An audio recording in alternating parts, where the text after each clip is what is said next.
Boa noite. Nós vamos dar início ao nosso culto, nós vamos prestar de hora em diante ao Senhor. Eu peço a você que não deixe nenhum empecilho distrair a sua mente, para que você possa voltar todo o seu pensamento para aquilo que nós vamos fazer agora, que é cultuar o nome do Senhor. Tá bom? Deixe suas indagações lá de fora, né? Ou então entregue elas nas mãos do Senhor. Vamos prestar um culto ao nosso Deus, do qual creio que Ele espera que nós façamos. A Bíblia diz em Romanos capítulo 8, versículo 1: Agora, pois, já nenhuma condenação há para os que estão em Cristo Jesus. Não há mais nenhuma condenação para você que está em Cristo Jesus. Amém. Quero agradecer a você que pôde vir aqui nesta noite, ter esse privilégio de poder reunir com seus irmãos, essa irmandade em Cristo, para podermos prestar este culto a Ele, e só a Ele somos devedores. Ok? Vamos orar, vamos buscar a presença do Senhor, para que Ele possa tirar de nós tudo aquilo que vem impedir de termos uma comunhão perfeita com Ele. Ok? Pai querido, nós te agradecemos, ó Deus, por esta oportunidade que o Senhor concede de, nesse final, nesse início de semana, podermos, ó Deus, iniciar na Tua presença, Senhor. Amém, Senhor. Pai querido, nós pedimos que o Teu Espírito Santo venha sondar os nossos corações, a nossa mente, para que nem nada venha, ó Deus, impedir de termos uma comunhão perfeita com o Senhor. Pai querido, nós te agradecemos por esse grupo de louvor que está aqui, ó Deus. Que eles possam ministrar ao nosso coração e que as palavras que saírem da nossa boca cheguem ao Teu trono de graça. Abençoe a todos aqueles que estão a caminho, aqueles que não puderam estar, também aqueles que estão de viagem, inclusive, ó Deus, o pastor, a Jandira e a Elisa, Senhor. Onde que se encontra neste momento, que eles estejam gozando da paz perfeita com o Senhor. Nos abençoe e nos guarde no nome de Jesus. Amém. Vamos cantar? Vamos colocar de pé.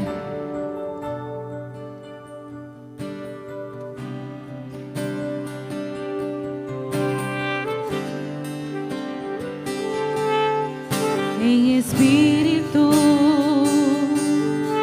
em verdade, te adoramos, te adoramos. Em espírito, em verdade,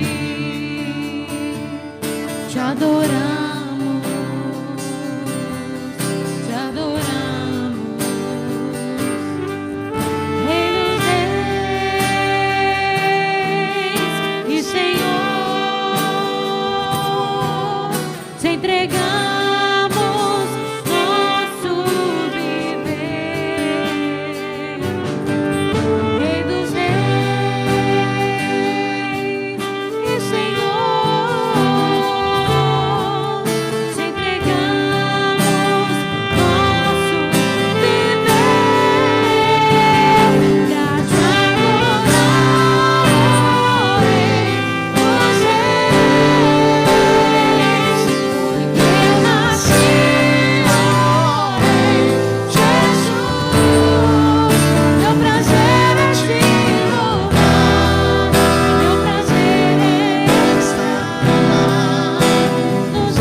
sei que existe alguém que me ama. Ele quer me dar a mão. Se uma porta se fecha aqui, outras portas se abrem ali. Eu preciso aprender mais de Deus, porque Ele é quem cuida de mim. Deus cuida de mim. Ele cuida, Deus cuida de mim. Na sombra, nas suas asas, Deus cuida de mim. Eu amo a sua casa e não ando sozinho, não estou sozinho, pois sei, Deus cuida de mim. Deus cuida de mim. Na sombra, nas suas asas, Deus cuida de mim. Eu amo a sua casa e não ando sozinho, não estou sozinho, pois sei, Deus cuida de mim. Se na vida não tenho direção, é preciso tomar decisão. Eu sei que existe alguém que me ama. Ele quer me dar a mão. Se uma porta se fecha aqui, outras portas se abrem ali. Eu preciso aprender mais de Deus, porque Ele é quem cuida de mim. Porque Ele é quem cuida de mim. Porque Ele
você, e talvez você tenha alguma pedra que precisa ser removida. Esse hino que nós acabamos de cantar, quando na ressurreição de Lázaro havia uma pedra, e essa pedra foi removida, e o Senhor Jesus disse: sai para fora, Lázaro. Muitas vezes nós temos também pedras no nosso caminho, e precisa ser removida. Eu quero dizer a você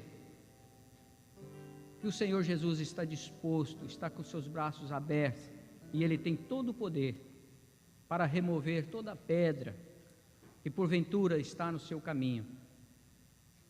Nós não temos por costume aqui ficar instigando as pessoas a contar algo para nós, mas no seu coração, se você tem algo a dizer, a contar para Jesus, pedir ao Senhor um favor: Senhor, remove a minha pedra, faz um milagre em mim. Nós estamos aqui para isso, nós somos filhos do Senhor, né? Nós temos a liberdade de chegar na sua presença e dizer: Senhor, remove a minha pedra, faz um milagre na minha vida, Senhor, né? E nós queremos dar a oportunidade para você que veio aqui para ouvir do Senhor uma mensagem, para estar junto com os irmãos cantando louvores ao Senhor. Eu quero dar a oportunidade a você a colocar na presença de Deus o seu pedido, a sua indagação, aquilo que está impedindo você, tentando travar a sua vida de uma forma ou de outra. Talvez você tenha uma pendência, algum negócio entravado, alguma coisa que você precisa colocar na presença de Deus, nessa confiança de que Deus é poderoso para resolver o seu problema, para remover esta pedra que tem atrapalhado o seu caminho. Eu quero dar essa oportunidade a você de se manifestar e colocar isso na presença de Deus, e nós, crendo, nós vamos interceder por você. Tem alguém que tem alguma pedra, tem alguma coisa impedindo você, ou você tem algo a dizer para o Senhor: muito obrigado, Senhor, eu quero agradecer porque o Senhor tem removido as pedras do meu caminho. Se você tem alguma coisa a dizer nesta noite, eu peço a você que possa manifestar com a sua mão. Deus abençoe, tá, irmão? Deus está ouvindo o seu pedido. Eu vou pedir você que quiser vir aqui à frente, e mais alguém, eu vou pedir ao pastor Vidal que venha aqui à frente interceder. Nós vamos estar intercedendo pelas pessoas que estão enfermas, pelas pessoas que têm uma pendência de imigração. E eu quero também, desde já, eu não costumo não dizer essas coisas, não gosto, mas é motivo de muita alegria para mim, para minha esposa, porque essa semana nós nos tornamos também um cidadão desta terra, cidadão americano. Graças a Deus, a gente tinha muito medo, né? aquele medo.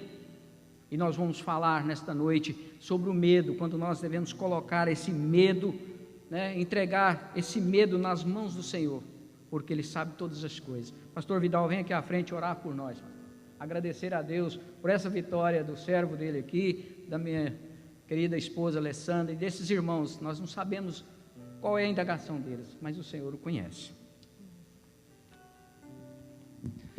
Boa noite, queridos, graça e paz, amém? Amém? Amém. Não, então tá bom, tá chovendo, mas nós estamos vivos, né? Dá uma olhada para a pessoa do lado aí, vê se está respirando, né? Está abraçado com nenhum morto ou não, né? Na primeira carta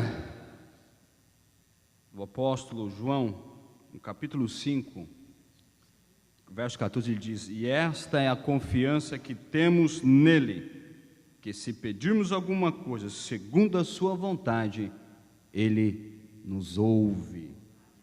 Amém? Ele nos ouve. Pai, nós estamos diante da Tua presença, Senhor, mais um domingo. Obrigado pela Tua presença, Senhor, na pessoa do Espírito Santo, Senhor. Nós declaramos a nossa total dependência em Ti, Senhor. Nós não chegamos aqui pelas nossas forças, pelos nossos méritos, mas o Teu amor, a Tua graça nos trouxe até esse santuário essa noite para adorar o Senhor por aquilo que o Senhor tem feito. Não somente por aquilo que o Senhor tem feito, mas por quem o Senhor é nas nossas vidas. O Senhor tem sido um Deus bondoso, o Senhor tem sido um Deus maravilhoso, o Senhor tem sido um Deus que provê, o Senhor tem sido um provedor, o Senhor tem sido um protetor nas nossas vidas, das nossas famílias. O Senhor tem sido, Senhor, um Deus que tem, Pai Santo, nos abençoado nessa terra, apesar de nós sermos, ó Pai, estrangeiros, ó Pai, passando por esta terra. Neste momento queremos te louvar, ó Deus, pela bênção, Senhor, do teu servo Paulo, Alessandra, pela essa vitória, esse passo de vitória que o Senhor tem concedido a eles. E neste momento, Senhor, como família, como um corpo,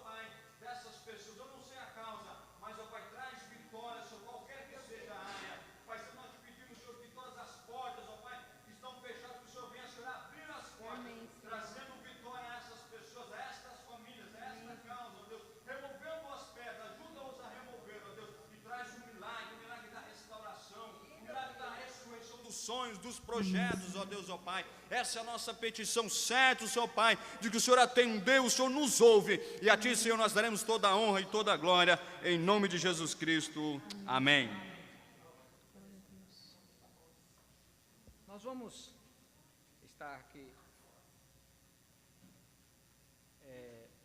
ouvindo o hino. Enquanto nós vamos cantar esse hino, você vai poder trazer aqui à frente os seus dízimos e as suas ofertas ao Senhor, ok? Enquanto nós cantamos, você pode levantar dos seus lugares.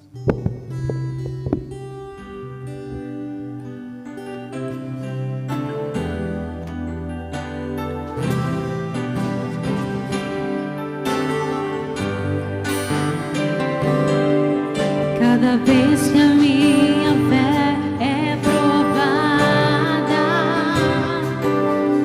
Tu me dás a chance de crescer um pouco mais.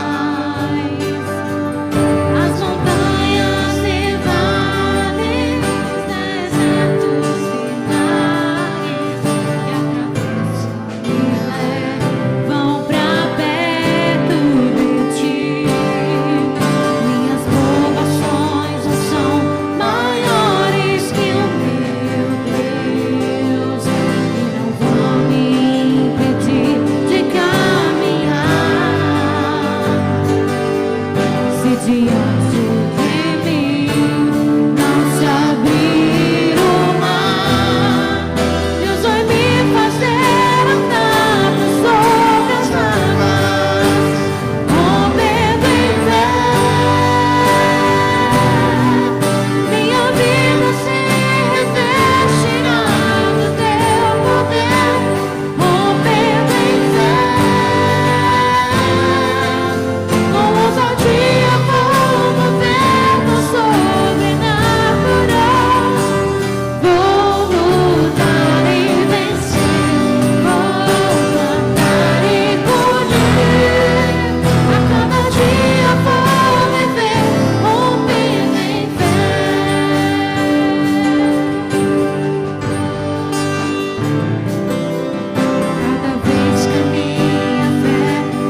chamar aqui à frente as crianças, a professora.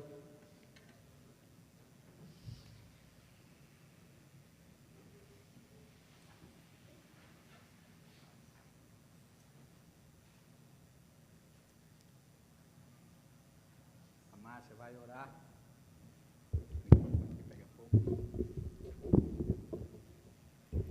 Graça e paz, igreja, amém? Vamos orar?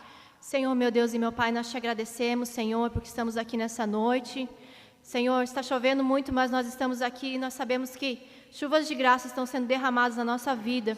Continua abençoando este culto, Senhor, o preletor dessa noite, para que a palavra venha ao encontro dos nossos corações. Também abençoa, Senhor, as crianças, abrindo o coraçãozinho delas. Abençoa na minha vida para que eu possa ser uma ministra da sua palavra na vida delas. E que essa palavra venha impactar, Senhor, a vida delas nessa noite. Senhor, abençoa, Senhor, aqueles que não puderam vir. Senhor, o Senhor conhece todos os problemas, o Senhor conhece tudo o que passa. Mas abençoa aqueles que estão aqui em especial, Senhor, para que venham sair daqui renovados através do poder da sua palavra. Em nome de Jesus, amém. Nós queremos agradecer as pessoas que estão nos visitando. Nós temos aqui, parece que é Daniela, né? Filomena e o Ricardo. Então, primeira vez que estão aqui conosco. Deus abençoe vocês, tá? São mineiros. Então, Deus esteja abençoando muito vocês. Sintam bem em nosso meio, tá bom? E temos aqui revendo aí a nossa irmã, depois de um longo tempo no Brasil, né, irmã? Está de volta, graças a Deus. Tá? Deus abençoe a todos. Nós vamos continuar louvando a Deus, cantando, soltando as nossas vozes para louvar o Senhor.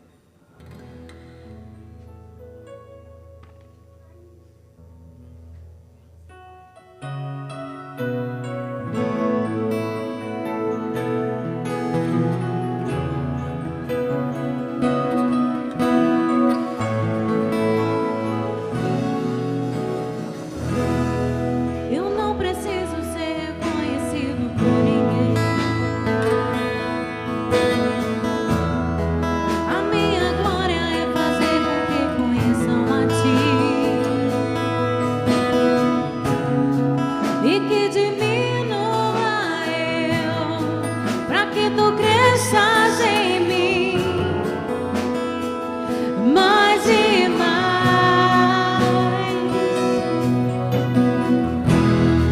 E como os serafins que cobrem o rosto ante a Ti,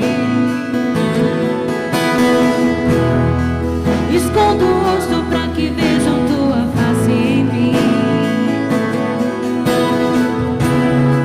e que diminua eu, para que Tu cresças, Senhor, mais e mais. No santo dos santos, a fumaça me esconde, só Teus olhos me veem, debaixo de Tuas asas é meu abrigo, um lugar sagrado, só planeja me traz, e Tua presença é o meu prazer.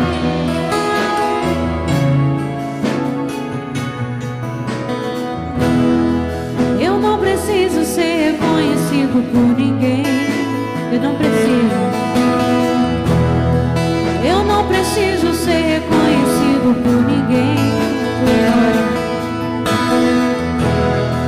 A Tua glória é fazer com que conheçam a Ti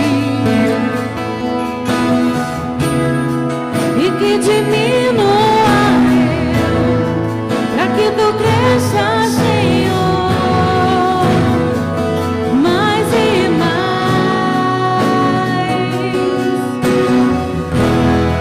E como os serafins que cobrem o rosto ante a Ti, escondo o rosto para que vejam Tua face em mim e que diminua eu, para que Tu cresças.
Os irmãos podem assentar.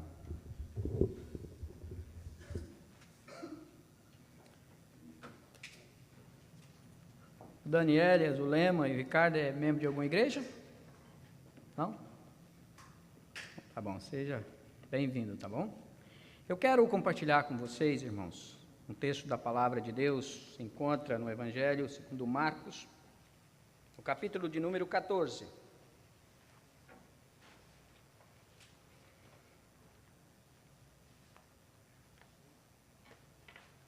Marcos, capítulo 14.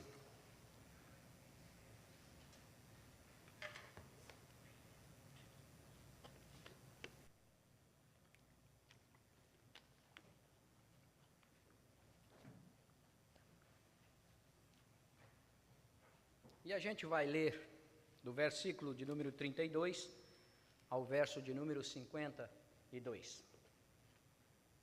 Marcos, capítulo 14, do verso 32 em diante.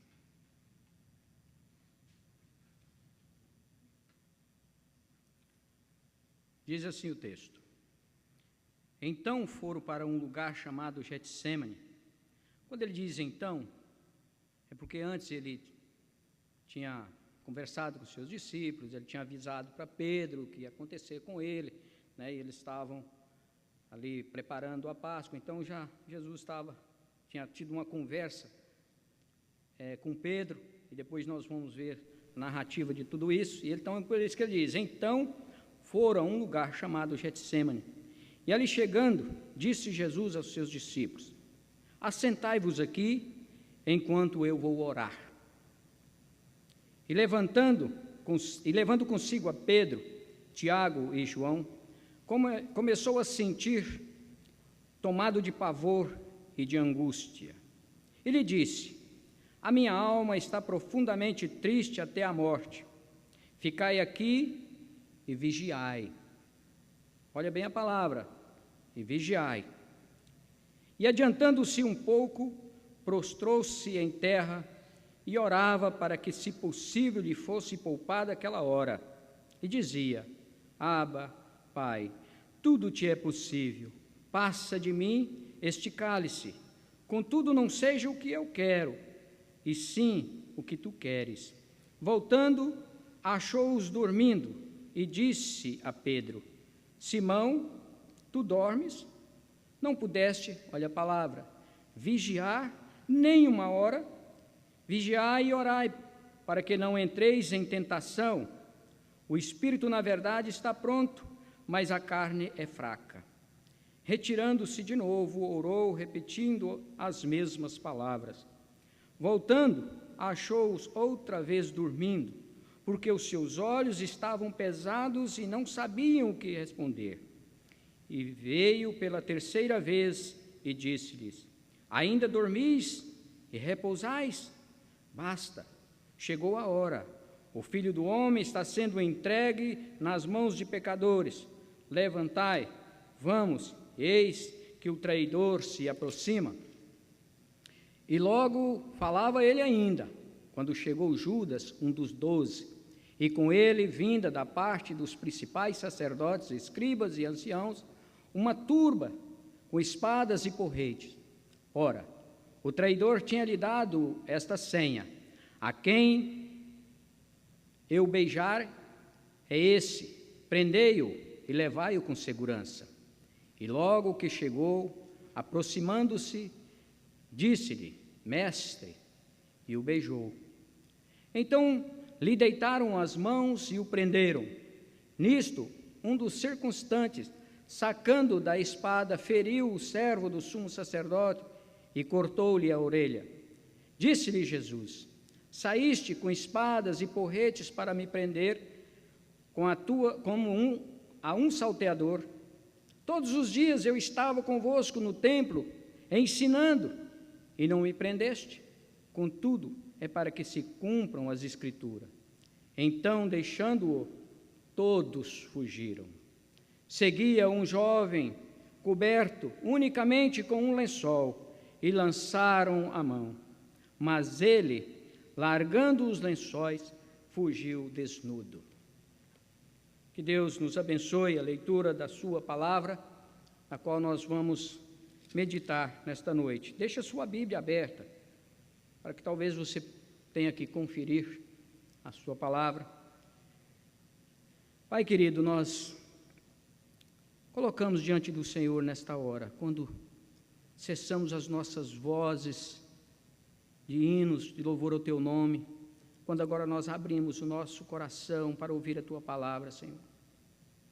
Pedimos, Senhor Deus, que a palavra que for transmitida aqui venha falar ao meu coração e, se for da vontade do Senhor, fale ao coração dos meus irmãos, para que nenhum saia daqui da mesma forma que entrou, mas sim mais confiante na Tua palavra.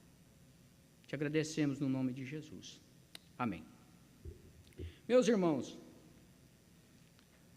conforme a gente viu aqui os relatos, o motivo da execução de Jesus, ela foi desde cedo um problema muito sério para os cristãos. Por parte que ele foi preso, foi executado. Então, essa execução por parte dos romanos, a pedido das lideranças judaicas, ela foi um problema muito sério para eles, para os cristãos, especialmente quando eles iam anunciar Jesus, quando eles iam anunciar a Cristo.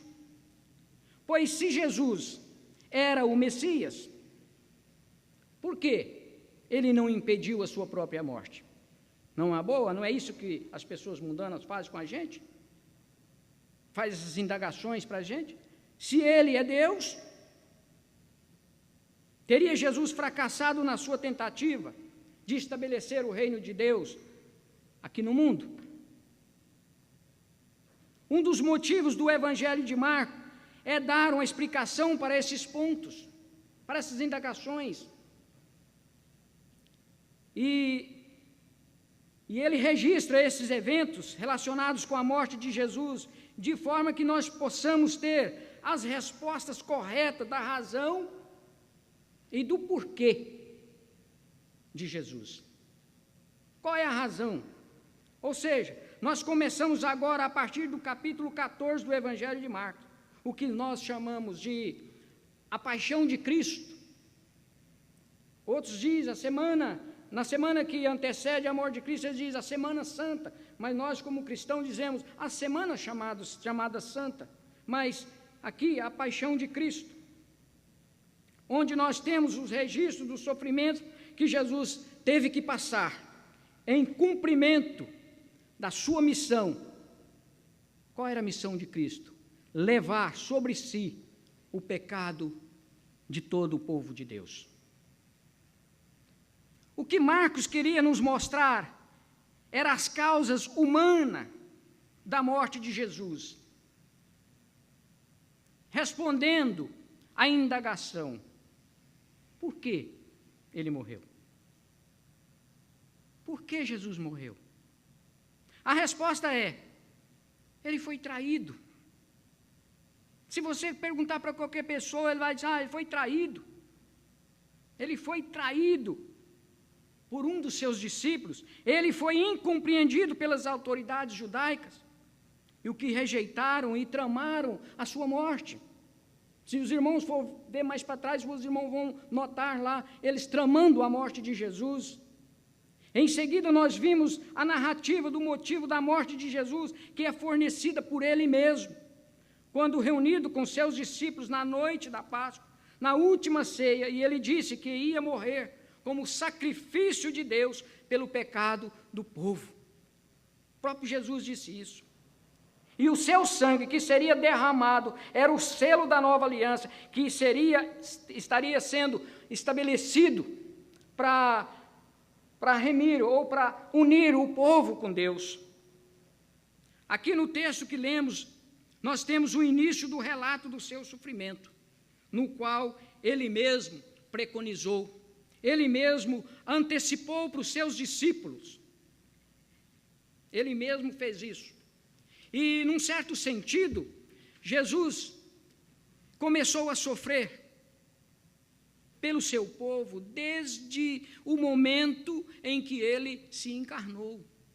Aí já começa o sofrimento de Jesus, quando ele toma a forma de homem, que ele deixa a sua glória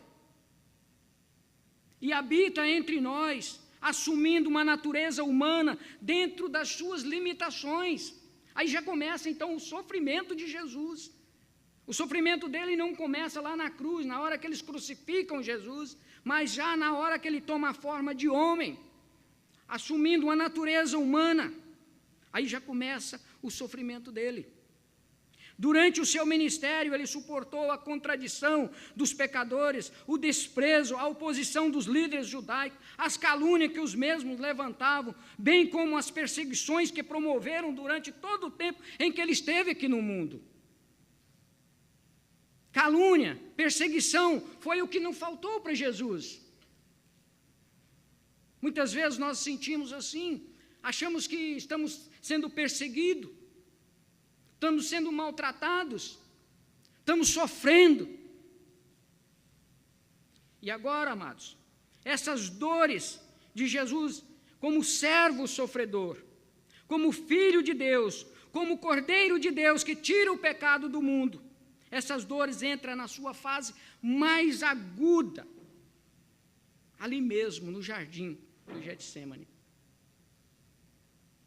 E o meu alvo aqui nesta noite, diante desses relatos extraordinários, é entender o sofrimento vicário do Senhor Jesus. Nós vamos ver a descrição que Marcos faz da agonia de Jesus ali no jardim do Getsêmani.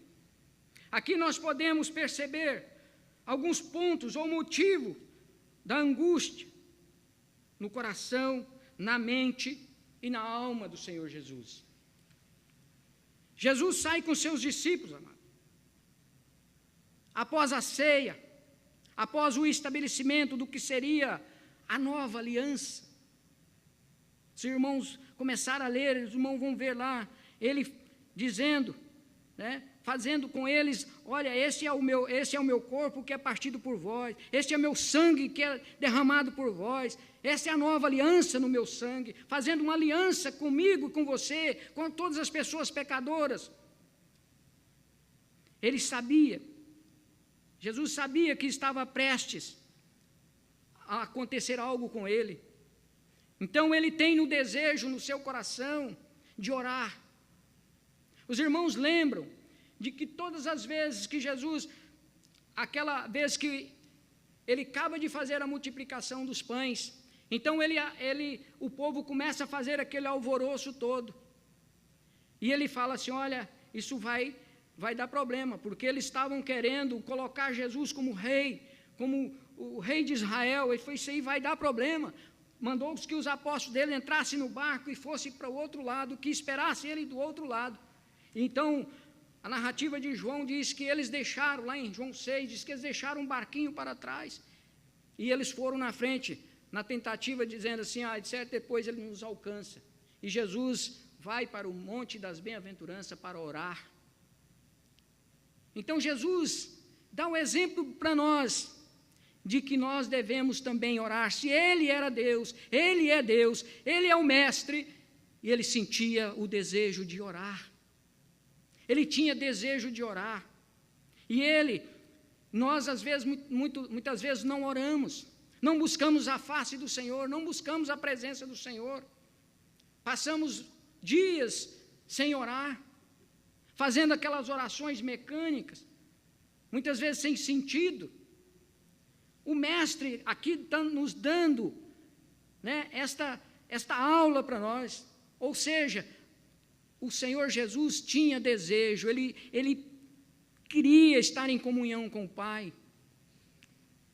Então ele teve esse desejo de orar, porque ele sabia o que estava prestes a acontecer. Ele sabia que era um momento crucial do seu ministério. Ele sabia que precisava manter comunhão com o Pai. E ele carecia da presença e do suporte dos seus discípulos. Veja que nós também precisamos recorrer à oração, Muitas vezes nós precisamos recorrer ao suporte uns dos outros, nós precisamos do suporte dos irmãos.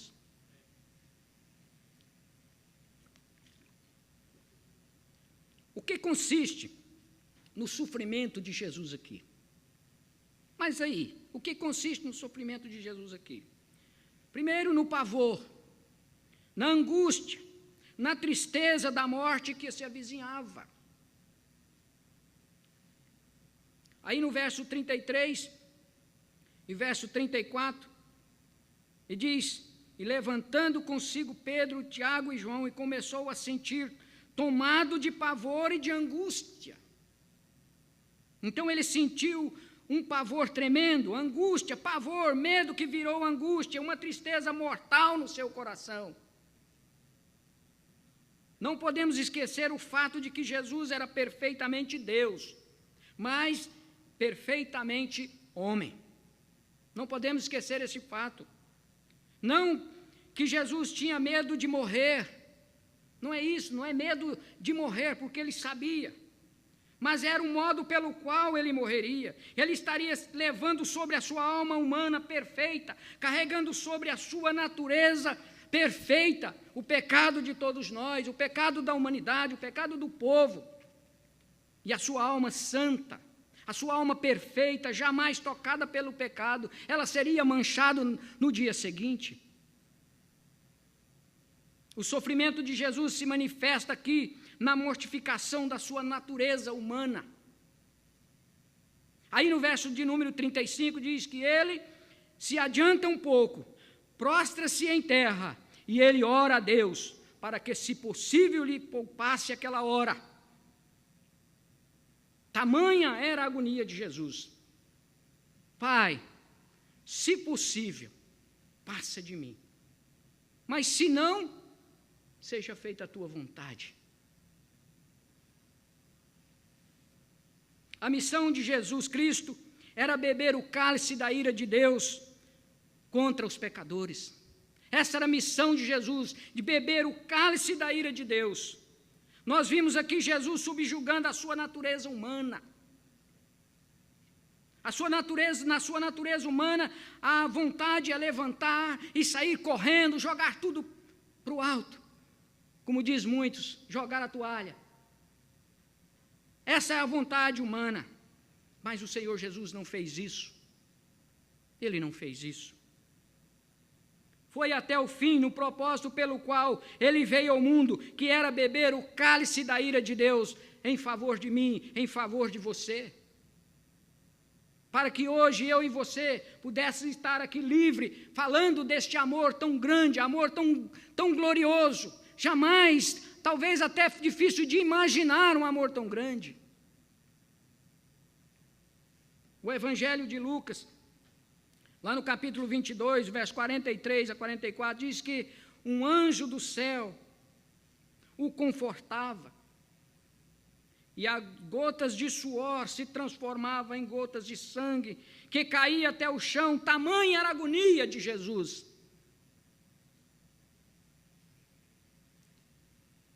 Aquele suor que brotava do seu semblante, do seu rosto, diz a palavra de Deus que era gotas de sangue que caía até o chão.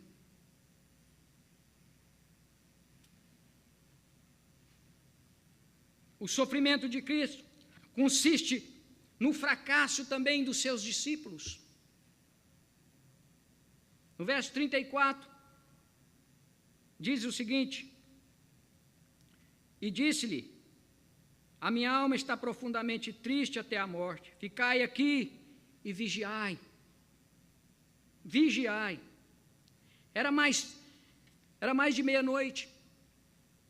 Eles tinham tido um dia muito atarefado, um dia corrido, e eu creio que era todos os dias, não conta nada de que Jesus estava a bel prazer, sempre a trabalho, sempre determinado com a sua missão. Então eles tinham muito trabalho, estavam cansados realmente. A tarefa tinha tido um dia muito atarefado, cumprido, terminando ali com a ceia no cenáculo, e todos estavam cansados. Mas eu quero dizer para você que o que a palavra diz aqui, que o momento não era de descansar. Muitas vezes na nossa vida, o momento não é de descansar, de tirar folga. O momento é de bater os joelhos no chão, o momento é de trabalhar, o momento é de buscar o Senhor. O momento, às vezes, é de agir mesmo, não é de jogar a toalha. Então, o momento ali não era de descansar, de repousar, o momento era de vigiar, o momento era de orar. Jesus não estava precisando da oração deles, como ele não precisa da minha oração, ele não precisa de mim, mas Jesus estava pensando neles, Jesus estava pensando em mim, Jesus estava pensando em você. É isso. Jesus não precisa da minha oração, Jesus não precisa do meu louvor, mas eu faço isso porque ele pensa em mim, ele me amou primeiro. O texto no verso 37 diz: depois de orar a primeira vez, volta e os encontra dormindo. E ele se dirige a Simão, que é o mesmo Pedro, e diz: Simão, tu dormes? Esse mesmo Pedro, esse mesmo Simão Pedro, que lá mais cedo, quando Jesus prediz a sua morte, no versículo de número 27, 28 e 29, ele diz: ainda que todos escandalizem, eu jamais. Ainda que todos escandalizem. Respondeu-lhe Jesus: em verdade te digo que hoje, nesta noite, que 2 vezes cante o galo, tu me negarás 3 vezes. Mas ele insistiu com mais veemência: ainda que me seja necessário morrer contigo, de maneira nenhuma te negarei. E olha que diz a palavra: assim disseram todos. Todos os que estavam à sua volta, todos os 11 que estavam ali, diz: eu também, eu também, eu também. Disseram a mesma coisa. Esse mesmo Simão que diz essas coisas, olha bem o que ele faz. Mas ele insistia com mais veemência: ainda que me seja necessário morrer. Será? Ainda que seja necessário, Senhor, eu jamais te abandono. Desses 13 anos que eu estou aqui, eu nunca vi tanta gente abandonar e pular do barco igual eu já vi aqui. Não é brincadeira. Se a gente pudesse contar com todos que estavam no barco, remando o barco, nós estaríamos bem longe. Nós estaríamos dizendo assim: estamos em um porto seguro, porque, entendeu? Mas é um remando e os outros às vezes remando para trás, um empurrando, outros querem ficar na carona, e assim vai, e sabe, uns pula, e a coisa fica difícil. Ainda que seja necessário, eu não te abandono. Dê o que vier. Eu vi com esse ouvido aqui que a terra há de comer, como diz o ditado, e com esses olhos que a terra também há de comer. Pessoas aqui dentro declarou em alto e bom som: pastor, jamais eu abandono esta igreja, jamais eu abandono esta igreja, jamais eu te deixo, dizendo para o pastor. E hoje, cadê? Por coisa à toa, por coisas banais, por bobagem, nós abandonamos o barco. Por quê? Porque nós estamos achando que estamos servindo ao homem, ao líder, ao pastor, E não é isso, amados. Nós estamos servindo ao sumo pastor, que é Cristo. Quando você vem aqui, você não vem apenas para mais um dia de desencargo mental. Você vem aqui para prestar um culto a Deus, louvar o Senhor, agradecer a Deus pelo que Ele tem feito por você, pelo livramento que Ele tem te dado, mesmo nas horas que talvez você nem sabe, num cruzamento desse por aí. Saúde. Aí nós podemos até dizer como Pedro: olha, pode vir tudo, mas eu jamais te abandono, Senhor. Se tem um hino que a gente canta ele aqui, Se eu submergir ou se eu afundar, o Senhor me traz à tona, não é? O Senhor está aí, sabe? Pronto para nos servir. um Deus maravilhoso, um Deus glorioso, um Deus bondoso. Agora, veja bem, quando chega a hora, eles não conseguem nem orar. Não conseguem nem orar. O verso 38 diz o seguinte: vigiai e orai para que não entreis em tentação. Então, a oração, ela é o combustível. Né? Ela é o combustível para mim estar aqui, para mim louvar a Deus, para mim ler a Bíblia. Ela é o combustível. Sem oração, eu não posso seguir a lugar nenhum. A tentação ali seria ser infiel a Cristo, negar a Cristo quando a hora da verdade chegasse. Então, se você não estiver preparado, se você não estiver arraigado na palavra, firme em oração, a hora da verdade ela chega. Circunstâncias da vida é o que não falta para nós.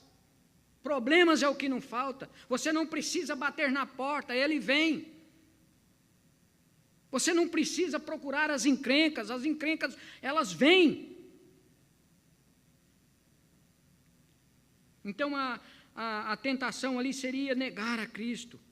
E não é assim que tem acontecido conosco. Na hora do vamos mesmo, nós muitas vezes negamos a Cristo. Isso acontece por vezes com a gente. E diz a palavra que os seus olhos estavam pesados, eles estavam cansados, e eles não sabiam nem o que responder. Eu acredito que uma das dores crucial do Senhor Jesus naquela madrugada, ali no jardim, foi ver o fracasso dos seus discípulos. Como que há 3 anos de ministério jogado no lixo. 3 anos de ministério jogado fora, eles não aprenderam nada. Não é assim que acontece conosco. Muitas pessoas se gabam, 30 anos de igreja, 40 anos de igreja, mas quando você vai ver na hora da verdade, está pulando fora do barco também. Não é tempo, meu amado. Não quer dizer no tempo que você tem. Então eu estou engatinhando agora. Vale para você também. Quanto tempo você tem de igreja? Quanto tempo você tem ouvindo a palavra de Deus? Tem aprendido algo? Tem aprendido alguma coisa? Então, uma das tristezas de Jesus foi ver isso, como 3 anos de ministério jogado fora. Os discípulos não aprenderam nada. Na hora H do teste, todos falharam. Não precisa ficar pensando que o teste não vem para você, que a circunstância não vai bater na sua porta. Ora se vai. Mas eu preciso estar firme para resistir todas as investidas, todas as tentações, todos os dardos inflamados do maligno. Só assim eu posso resistir isso.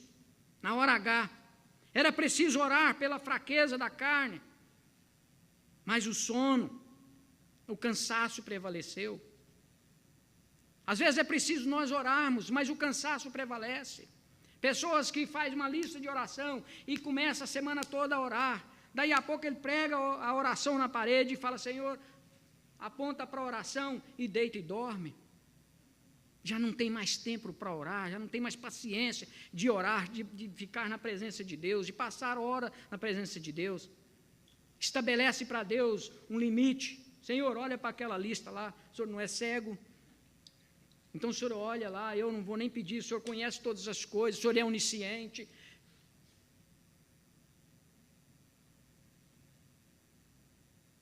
Era preciso orar pela fraqueza, e muitas vezes nós precisamos orar pela fraqueza também.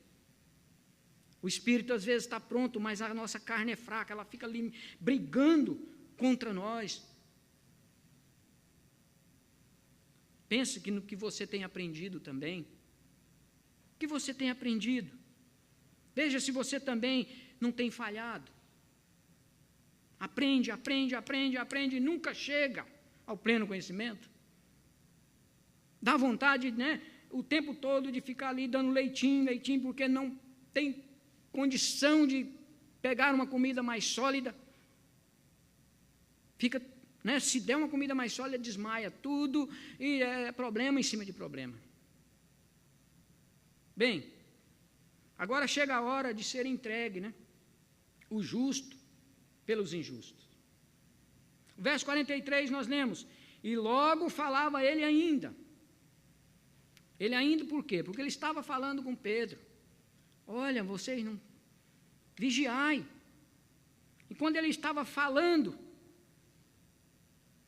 aparece Judas, um dos 12, e com ele, vinda da parte dos principais sacerdotes, escribas e anciãos, uma turba com espadas e porretes.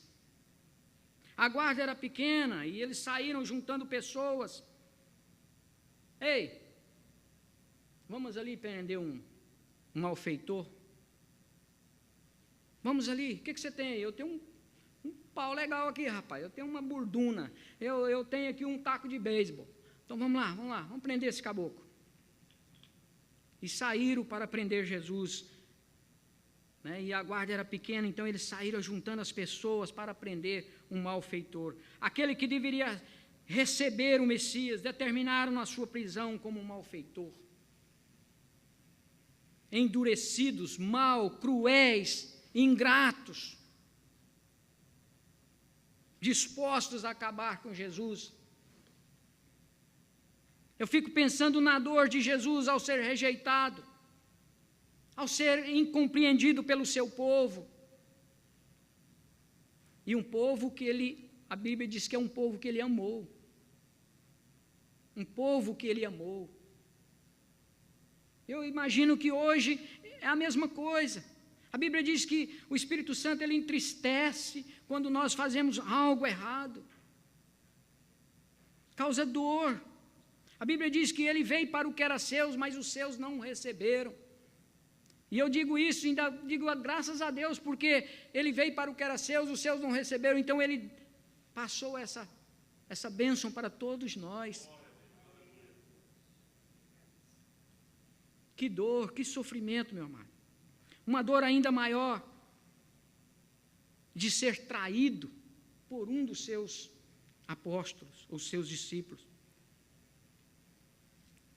O versículo 44, 45 diz que Judas sabia, né, que Jesus havia passado a noite ali.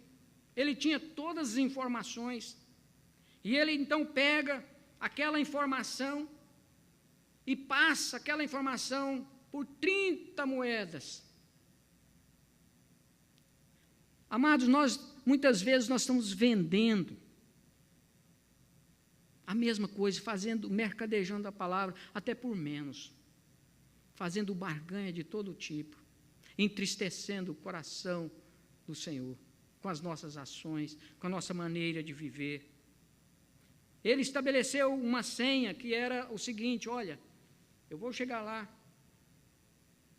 E naquela época, beijar era normal, mas ele falou assim: aquele que o beijar, esse vocês prendem e levam com segurança.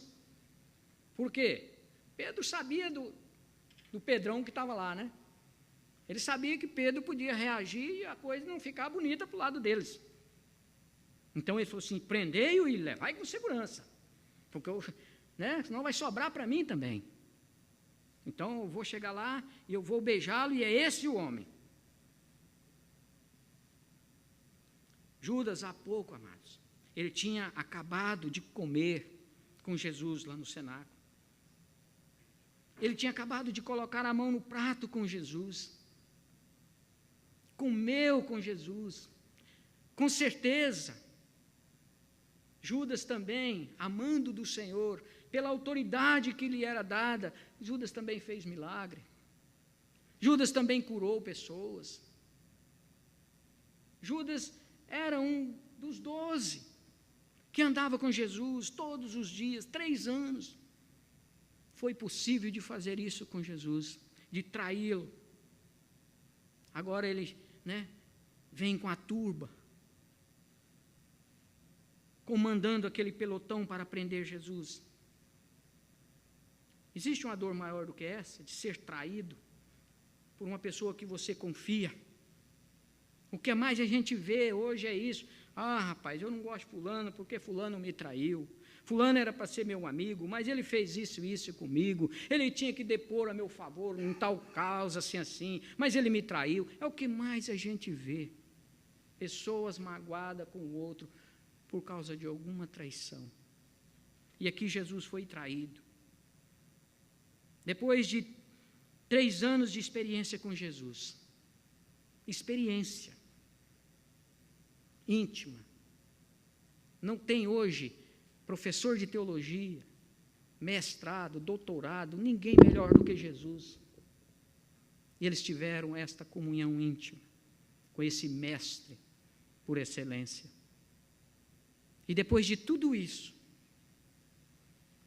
entrega Jesus para ser castigado por aquele homens que talvez nós poderíamos mudar aqui. Eles dizem um malfeitor seria eles. Veja a dor que nós sentimos quando nós investimos em pessoas ou a quem nós dedicamos a nossa vida.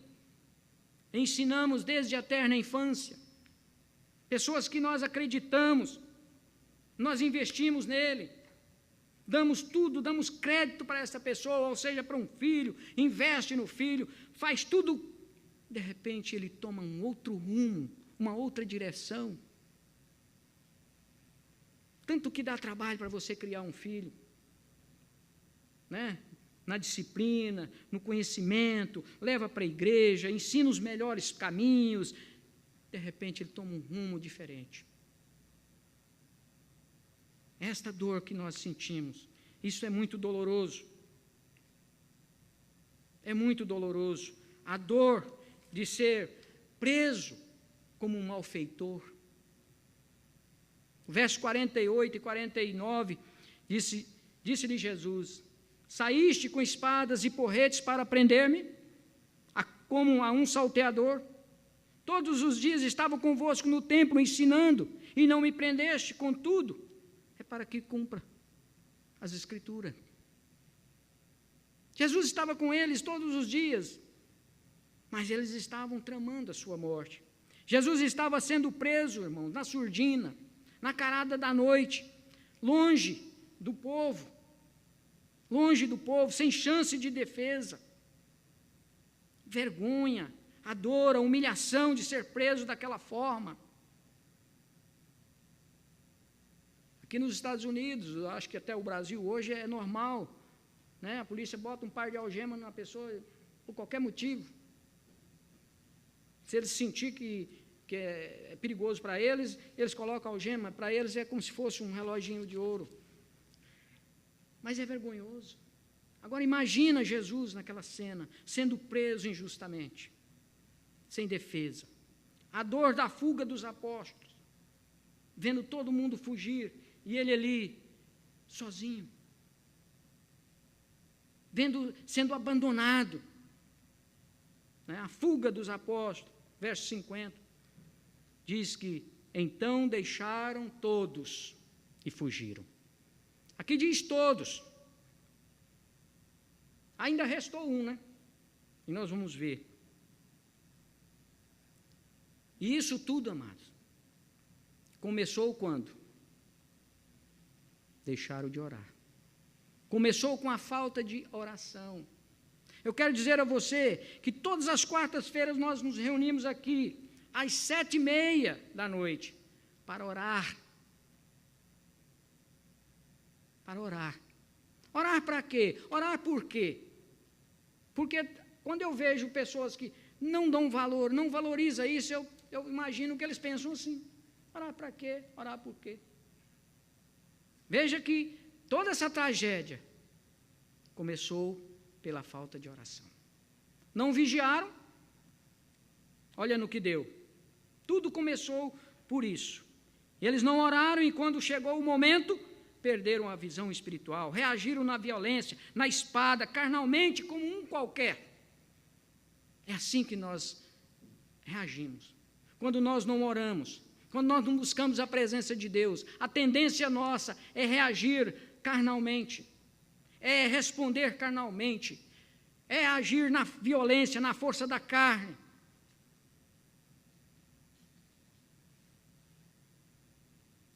E aí Marcos, ele põe mais um prego ainda no caixão de Jesus. Versículos 51 e 52. Diz o seguinte: seguia um jovem, coberto unicamente com um lençol, e lançaram-lhe a mão. Mas ele, largando os lençóis, ou o lençol, fugiu desnudo. Ele preferiu fugir nu, esta é a palavra, do que ficar do lado do mestre. Quantas pessoas preferem ficar mesmo nu? Eu não quero saber de nada, mas do lado do mestre eu não fico. Preferiu fugir nu do que ficar do lado do mestre. Aqui está os relatos do sofrimento do Senhor Jesus no jardim de Getsêmani, meu querido. A cada desses relatos nós vimos a voluntariedade do Senhor Jesus, a vontade do Pai. Tinha que ficar claro que a cada decisão, a cada momento, foi uma escolha de Jesus. Ele preferiu, ele escolheu voluntariamente, em cada uma delas, em cada uma dessas decisões, em cada um desses sofrimentos, ele resolveu continuar, ir em frente. Viu que lá atrás todos foram fugiram todos, até o último que ficou, largou o lençol que estava em volta do seu corpo e fugiu nu, mas não quis ficar do lado do mestre. Ele submeteu a sua vontade ao Pai, de dar a sua vida para resgatar da ira de Deus o seu povo. Por quê? Porque só a morte voluntária pode salvar o pecador. Só a morte de Jesus pode salvar o pecador. E ele começa a sentir o pavor da morte, a agonia da morte. Mas então Jesus resolve continuar. Ele sente a tristeza mortal, diz aqui a palavra, mas ele resolve continuar. Ele vê os seus discípulos dormindo ao invés de orar, mas ele resolve continuar. Ele sente o gosto do cálice da ira de Deus, mas ele resolve continuar. Ele ouve os passos de Judas com a turba vindo para lhe pegar. Ao invés dele correr, ele resolve continuar. Ele ouve o tinido das espadas naquela escuridão da noite, sabendo o que poderia lhe acontecer, mas ele resolve continuar. Ele vê Pedro colocando por terra, agindo como um qualquer do mundo agiria, na violência, sacando da espada e cortando a orelha do soldado, do servo do sumo sacerdote, agindo na violência. E Jesus o repreende e resolve continuar.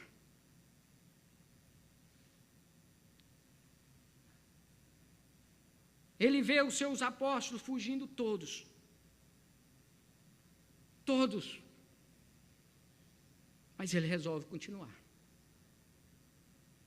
Jesus tinha que experimentar toda a dor, todo o sofrimento que Deus tem para o ímpio, para o pecador. Só Jesus Cristo poderia fazer isso por mim e fazer isso por você. Só Jesus Cristo. Preste atenção. Só a cruz não seria suficiente para ele experimentar o inferno, a angústia, a dor, o medo da decepção. O que Deus tinha para o homem pecador. Jesus experimentou todo tipo de sofrimento. Ali estava contido todo tipo de sofrimento que eu e você, por acaso, venhamos a passar. Jesus experimentou todo tipo de sofrimento. Por isso já não resta mais nenhuma condenação, nenhum inferno para aqueles que estão em Cristo Jesus. Não há mais inferno, não há mais medo, não há mais medo da eternidade. Já não resta sofrimento de castigo, de juízo, porque Cristo sorveu até a última gota da ira de Deus que pesava sobre mim e pesava sobre você. É por isso que nesta noite, ou em qualquer momento da minha vida, eu posso cantar, bendito seja o Cordeiro, que na cruz padeceu. Bendito seja o Cordeiro, que na cruz padeceu. E eu quero trazer uma palavra para você que está sofrendo. Eu sei que nós estamos com um grupo hoje pequeno, mas tem muitas pessoas que estão sofrendo aqui nesta noite, ou que estão nos assistindo pela internet. Talvez você ligou o seu computador por uma curiosidade, para ver quem é que está pregando no lugar do pastor Carlos. Como é que está a igreja na ausência do pastor Carlos? Talvez você entrou aí por uma curiosidade. Talvez você esteja sofrendo, sentindo dor, angústia, tristeza, por causa de alguma circunstância desta vida. Não sei qual é o seu problema. Um problema financeiro, um problema de relacionamento, um problema de doença, perda de um ente querido, eu não sei. Problema de separação, eu não sei qual é o seu problema, mas não há problema que o Senhor não possa resolver, porque Ele sabe mais do que ninguém o que é sofrer. Costumamos dizer, isso não tem jeito, esse é o meu calvário, isso é minha cruz, eu tenho que carregar isso mesmo. Saiba que nesta noite nenhum sofrimento que você possa estar passando chega perto do sofrimento do Senhor Jesus. Nenhum sofrimento. Por isso eu digo a você, não há nada que você possa estar passando que você não possa colocar na presença de Deus. O seu problema não é problema para Deus. O meu problema não é problema para Deus. Pode ser problema para mim. Pode ser problema para o Vidal. Pode ser problema para você, mas para Deus não. Por isso nós precisamos confiar, entregar as nossas vidas nas mãos do Senhor, do grande eu sou. Não há problema para Jesus. Digo por outro motivo, que Ele pode se compadecer de mim. Ele pode compadecer de você, meu querido irmão, meu querido ouvinte. Ele pode compreender o que é sofrimento. Ele sabe o que é ser traído. Ele sabe. Muitas vezes nós dizemos, eu fui traído por alguém, pessoa que comeu na minha casa, pessoa que eu investi nele, eu levei para minha casa, eu ajudei, e depois ele me traiu. Mas Jesus sabe o que é ser traído. Ele sabe o que é ser abandonado. Ele sabe o que é ficar decepcionado com as pessoas. Nós ficamos decepcionados e aquilo traz uma angústia profunda para o nosso coração, mas Jesus sabe todas essas coisas, basta que nós confiamos e colocamos na presença do Senhor, não como praga, como muitos têm feito. Bota nas mãos de Deus, eu coloco nas mãos de Deus que Ele vai se danar, né? Não, não é isso. Quando você coloca nas mãos do Senhor, Ele é capaz, Ele é fiel, Ele é justo. Confia no Senhor. Ele sabe o que é sentir pavor, Ele sabe o que é sentir angústia, ter medo da morte, pavor da morte, Ele sabe o que é isso, Ele sofreu na pele, Ele é a pessoa perfeita para compreender as nossas dores, as nossas indagações, as nossas imperfeições, aquilo que nós precisamos dEle, Ele conhece todas as coisas, a palavra nem chegou na nossa boca e Ele já conhece. Deus conhece o nosso problema, Ele sabe do nosso sofrimento. Ele é a pessoa perfeita para compreender a sua dor. Ele é a pessoa perfeita para compreender o seu sofrimento, meu amado. Aproxime-se dEle. Eu digo para você, aproxime-se de Jesus. Quando Pedro estava caminhando, olhando para Jesus, se és tu mesmo, Senhor, manda que eu vá até aí. Então ele diz, vem. Ouve esta palavra do Senhor, vem. Ouve esta palavra do Senhor, vem, e você precisa tomar a decisão de descer do barco e caminhar. Se você não caminhar, você não chega até Jesus. Você precisa tomar decisão. Você precisa dizer, eu vou tomar a decisão. E essa decisão é descer do barco e caminhar até Jesus. porque Ele sabe, Ele conhece, entrega todos os seus problemas nas mãos do Senhor, seja Ele qual for, a sua fraqueza, aquilo que você fala, é impossível. Para Deus não há impossível. Para Deus não há impossível. Aproxime-se dEle. Coloque diante dEle a sua dor, a sua doença, a sua necessidade.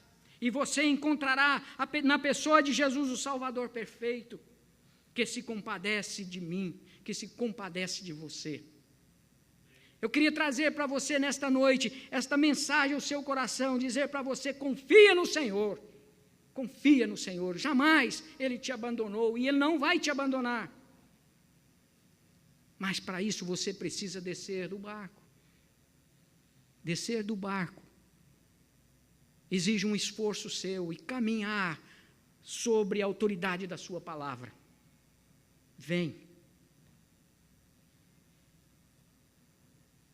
Eu quero convidar você a colocar esse fardo que você está carregando. Muitas vezes eu não tenho fardo nenhum. Todos nós temos um fardo, temos uma fraqueza, temos um problema. Eu peço a você que coloque isso nas mãos do Senhor, sobre o Senhor Jesus, e não sofra mais. Apenas seja fiel, porque Deus, Ele enviou o seu Filho ao mundo para beber o cálice da ira, para nos libertar do juízo, do pecado, e nos dar vida eterna em Cristo Jesus. Nós vamos cantar um hino com os nossos irmãos. Deus enviou o seu Filho para me salvar. Eu quero que você canta esse hino com bastante entusiasmo. Deus enviou o seu Filho para me salvar.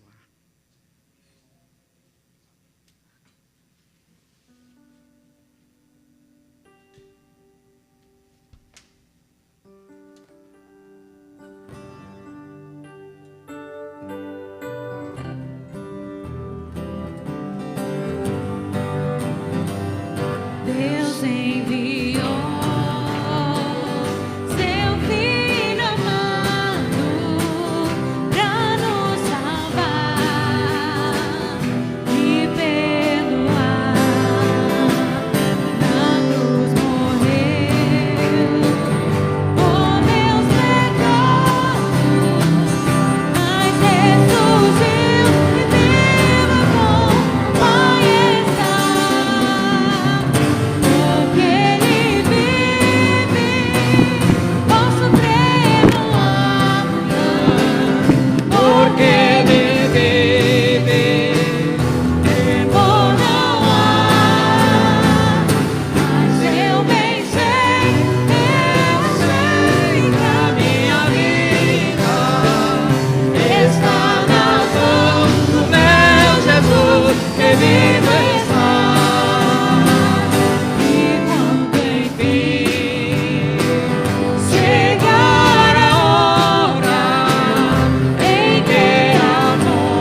Ai, que coisa mais boa, né? Porque Ele vive, eu posso crer no amanhã. Quem pode dizer isso? Porque Ele vive, eu posso crer no amanhã. Amém? Você tenha uma boa semana, Deus te abençoe, tá? Em nome de Jesus, você possa, quarta-feira, vamos estar aqui, vamos nos derramar na presença de Deus, vamos colocar diante de Deus as nossas indagações, as nossas necessidades, porque Ele é fiel, Ele é justo, porque Ele vive, eu posso crer no amanhã. O amanhã não me pertence, mas porque Ele vive, ok? Então vamos orar, e assim os irmãos que estão nos visitando, a Daniele, a Filomena e o Ricardo, está convidado a tomar um café com a gente ali, tá bom? Não vão embora não, nós queremos conhecer os irmãos de perto. Pai querido, nós te agradecemos, ó Deus, por esta palavra que o Senhor colocou no meu coração, quando eu pude também, ó Deus, compartilhar com meus queridos irmãos. Pai querido, nós queremos te pedir que o Senhor nos abençoe, ó Deus, como o Senhor tem nos abençoado. Pai querido, nós queremos entregar todas as nossas indagações, ó Deus, diante do teu trono de graça, na certeza de que as tuas mãos, elas não estão encolhidas para que o Senhor não possa nos abençoar, e nem os teus ouvidos agravados para que o Senhor não possa nos ouvir. Sabemos que estão, ó Deus, os teus ouvidos atentos, as tuas mãos estendidas para nos abençoar. Por isso eu quero, ó Deus, que cada um saia daqui revigorados pela tua palavra, na certeza de que o Senhor é fiel, que o Senhor é justo, que o Senhor estará nesta semana, já, ó Deus, removeu toda a pedra que está pelo caminho dos meus irmãos, no meu caminho, que o Senhor possa estar, ó Deus, removendo esta pedra para a honra e glória do teu nome. Dá-nos, ó Deus, uma semana guardados e protegidos pelo teu paternal cuidado, pois nós oramos no nome de Jesus. Amém.